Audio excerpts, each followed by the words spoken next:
just all kinds of stuff all stacked upon itself. The debris field itself was shaped like a bowl.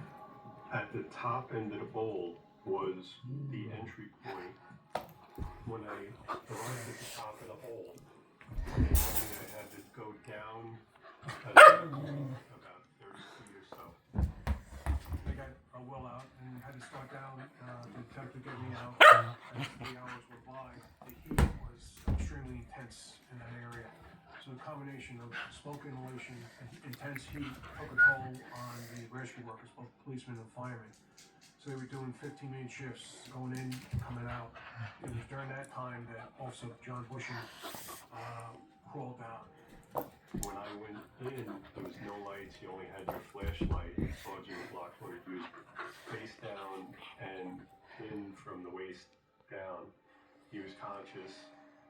So the doctor that I was working with told me, give him IV solution and then give him morphine for pain. They turned me down. I felt that if I got morphine and weakened me any more, I may not be able to survive this. Today, our fellow citizens, our way of life, our very freedom came under attack in a series of deliberate and Anton Klim, Alan David Kleinberg, Karen Josie Kittman, Ronald Philip Putver, Steven Snap, Eugenie Hazev, and my son, DIY paramedic Carlos Leo. Lamig with your I'm here ordering him. The loss of the son is something very painful for any parents. Only the parents that have and pass with the situation understand my feeling now. My son was briefly flying away, saving other people's lives. You don't imagine how many people he took out, give the first aid, and send them to the hospital. Shortly after nightfall, a rescue worker came running in. Port Authority officer was trapped in the water. He was pinned by a leg, so they needed to get him out. All of us then went charging over to the site. And as we came on, there were photos of dust, Nutty. the idea of going into the rubble to help with the field amputation suddenly became a pretty scary thought. We came up to where the south tower had been, and the skin of the building, they had made rolls. I don't know how many stories high they were, debris everywhere. And then I realized that all over the firemen, they were crawling over the wreckage, that the whole thing was blanketed with people trying to rescue. That realization that there were so many people so much braver than I was already launching themselves onto that rubble was really sobering.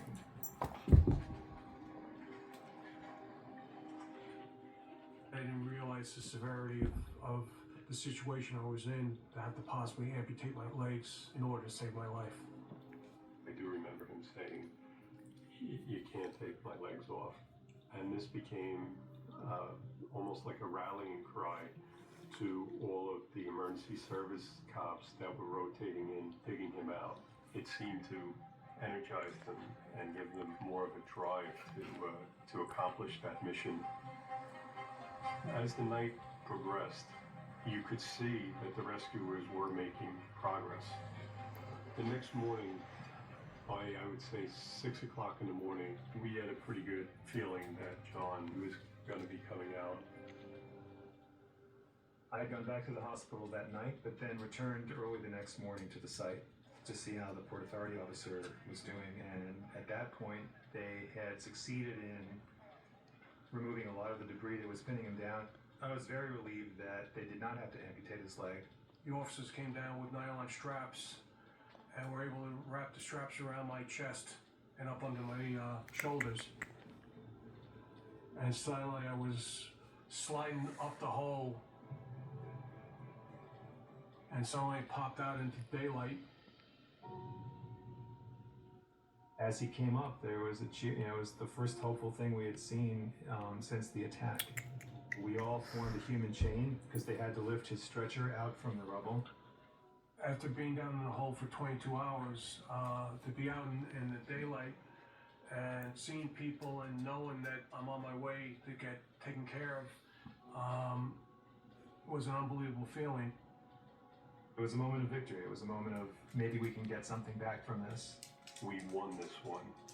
You know, they took all those other people and there wasn't anything we can do about it, but you didn't take them all.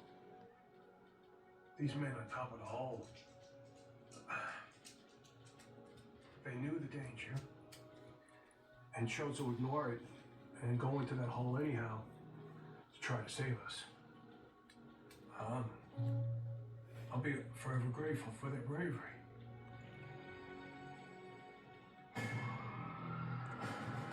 After they put me in the ambulance, I assumed that I'd be seeing my family. Maybe I'd spend the night overnight in the hospital and be home the following day, and then this would all be behind me. And that's the only day I remember. About 20 minutes. She was very strong. She was crying, but she was strong. She thanked me for being there for Todd in his final moments. And she said she would send me a picture of him. I told her I would like that. I couldn't imagine myself in her situation. I thought about Lisa having to give birth without her husband and Todd not being there to protect his family. My heart just went out to her. I feel that we all need to cherish each day and love the ones that you're with. Because you never know when it may be your last day on this earth. At the time of the collapse, I didn't know that Tommy didn't make it. I thought that he hooked up with his own company because, you know, you work together, you get separated, then you go back to work as a team. I found out later on that not only himself, but his company also all died. After 9/11, I kept going down there, hoping that we would find some survivors. We didn't find one survivor. We couldn't locate anybody. All we found was body parts.